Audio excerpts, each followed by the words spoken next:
امام کے پیچھے مقتدی ثنا کب پڑھے گا اور کب نہیں پڑھے گا، یہ مسئلہ ہم نے شرعی ڈسکس کرنا ہے۔ تو دیکھیں، اگر مثال کے طور پہ مقتدی امام کو جوائن کرتا ہے قیام کی حالت میں، یعنی امام کھڑا ہوا ہے اور مقتدی امام کو قیام کی حالت میں جوائن کرتا ہے، تو اب یہ دیکھنا ہوگا کہ یہ جہری نماز ہے یا یہ سری نماز ہے۔ یعنی فجر، مغرب اور عشاء یہ جہری نمازیں ہیں، ظہر، عصر یہ سری نمازیں ہیں، جمعہ جہری نماز ہے، عیدین جہری نماز ہے۔ اگر جہری نماز ہے اور امام صاحب جہر کے ساتھ تلاوت کر رہے ہیں تو اب مقتدی پر ثنا پڑھنا جائز نہیں ہے۔ وہ جب اپنی رکعت پڑھنے کھڑا ہوگا سلام پھیرنے کے بعد، امام کے سلام پھیرنے کے بعد، تب ثنا پڑھے گا۔ یہ ہو گیا جہری نمازوں کا معاملہ۔ دوسری صورت یہ ہے کہ وہ نماز سری ہو اور مقتدی امام کو قیام کی حالت میں جوائن کر لے، یعنی امام صاحب بھی کھڑے ہیں اور یہ امام کو جوائن کر لے سری نمازوں میں، یا جہری نماز کی تیسری یا چوتھی رکعت میں امام کو جوائن کر لے، تو اب اسے تکبیر تحریمہ کہنے کے فوراً بعد ثنا پڑھنی ہے۔ بہت سارے لوگ، بلکہ 99% لوگ یہاں غلطی کرتے ہیں، وہ دوسری رکعت میں امام کو قیام میں جوائن کرتے ہیں تو خاموش رہتے ہیں، کچھ بھی نہیں پڑھتے۔ یہ غلط ہے۔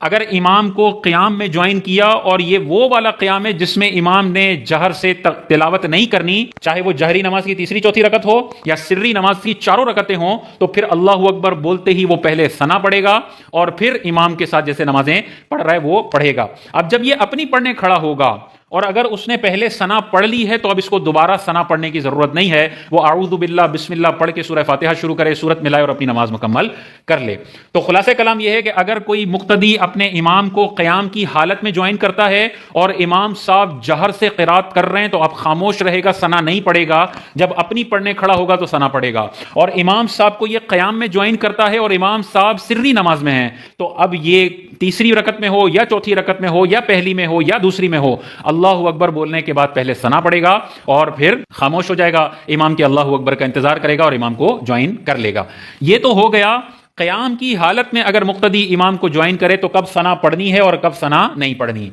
اگر امام کو رکوع میں جوائن کرتا ہے، مثال کے طور پہ امام صاحب رکوع میں گئے ہوئے اور اب یہ حضرت پیچھے سے آئے اور امام کو جوائن کرنا چاہ رہے ہیں، تو اب دو صورتیں ہیں۔ اللہ اکبر بول کر اگر اسے یہ لگتا ہے کہ ثنا پڑھ کے میں رکوع میں امام کو پا لوں گا، تو اب اس کے لیے حکم یہ ہے کہ اللہ اکبر کہے گا، ہاتھوں کو باندھے گا، ثنا پڑھے گا اور پھر امام کو رکوع میں جوائن کر لے گا، ڈائریکٹ رکوع میں نہیں جائے گا۔ لیکن اگر اسے یہ لگتا ہے کہ وہ اللہ اکبر کہے گا اور اگر ثنا پڑھنے میں مشغول ہوا تو امام رکوع سے اپنا سر اٹھا لے گا،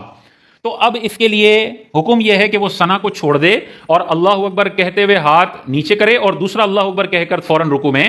چلا جائے، تو اس کو یہ والی رکعت مل جائے گی۔ اور ثنا اس نے نہیں پڑھی ہے تو جب اگر اپنی پڑھنے کھڑا ہوگا، کوئی رکعت چھوٹ گئی ہے تو اپنی پڑھنے کھڑا ہو تو ثنا پڑھ لے، اور یہی پہلی رکعت تھی تو ثنا کا محل ختم ہو گیا، اب ثنا یہ نہیں پڑھے گا۔ تیسری صورت یہ ہے کہ مثال کے طور پہ ابھی امام صاحب پہلے سجدے میں ہیں اور یہ پیچھے سے آیا نماز پڑھنے کے لیے، تو بہت سارے لوگ تو امام کے کھڑے ہونے کا انتظار کرتے ہیں کہ امام صاحب جب کھڑے ہوں گے تب یہ حضرت امام کو جوائن کرے گا۔ یہ غلط طریقہ ہے۔ امام صاحب اگر پہلے سجدے میں بھی ہے تب بھی آپ فوراً نماز میں شامل ہو جائیں تاکہ نماز کی برکتیں زیادہ حاصل ہوں۔ اب ہونا کیسے ہے، امام صاحب پہلے سجدے میں ہے اور آپ نے اللہ اکبر کہہ کر امام کو جوائن کر لیا، تو پہلے کھڑے کھڑے ثنا پڑھیں، فوراً سجدے میں نہ جائیں،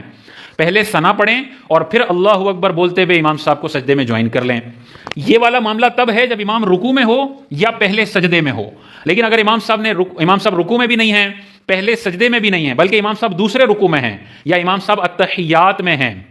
تو اب ثنا پڑھنے کے لیے انتظار نہیں کرے گا بلکہ فوراً تکبیر تحریمہ کھڑے کھڑے دینی ہے اور دوسرا اللہ اکبر بول کے امام کو سجدے میں جوائن کر لیں یا التحیات میں جوائن کر لیں، اور جب اپنی پڑھنے کھڑے ہوں گے تو پھر ثنا پڑھیں گے۔ تو کب امام کو جوائن کرتے ہی ثنا پڑھنی ہے اور کب جب اپنی پڑھنے کھڑے ہوں گے تب ثنا پڑھنی ہے، یہ پورا چارٹ آپ ذہن میں رکھیں گے تو بڑا آسان ہو جائے گا۔ امام صاحب بلند آواز سے تلاوت کر رہے ہیں، اب ثنا نہیں پڑھنی، بعد میں پڑھیں گے۔ امام صاحب خاموشی سے تلاوت کر رہے ہیں ظہر میں، عصر میں یا باقی جہری نمازوں کی آخری دو رکعتوں میں آپ نے جوائن کیا قیام کی حالت میں، تو ثنا پڑھ دیں، بعد میں نہیں پڑھنی، اسی وقت پڑھنی ہے جب امام کو جوائن کریں۔ امام رکوع میں ہے، آپ کو لگتا ہے ثنا پڑھ کے رکوع مل جائے گا تو ثنا کھڑے کھڑے پڑھیں پھر رکوع میں جائیں، آپ کو لگ رہا ہے ثنا پڑھنے لگا تو رکوع نکل جائے گا تو پھر رکوع میں چلے جائیں، ثنا بعد میں پڑھیں جب اپنی پڑھنے کھڑے ہوں۔ امام پہلے سجدے میں ہے تو آپ آرام سے پہلے ثنا پڑھیں اور پھر امام کو سجدے میں جوائن کریں، اور اگر امام پہلا سجدہ بھی مکمل کر لے تو آپ کسی صورت میں کھڑے کھڑے ثنا نہیں پڑھیں گے، امام کو جوائن کریں گے تشہد میں یا دوسرے سجدے میں، اور جب اپنی پڑھنے کھڑے ہوں گے تو پھر اس وقت ہم نے ثنا سے آغاز کرنا ہے۔ جہاں آپ پہلے ثنا پڑھ چکے تو اب جب اپنی پڑھنے کھڑے ہوں گے تو دوبارہ ثنا پڑھنے کی ضرورت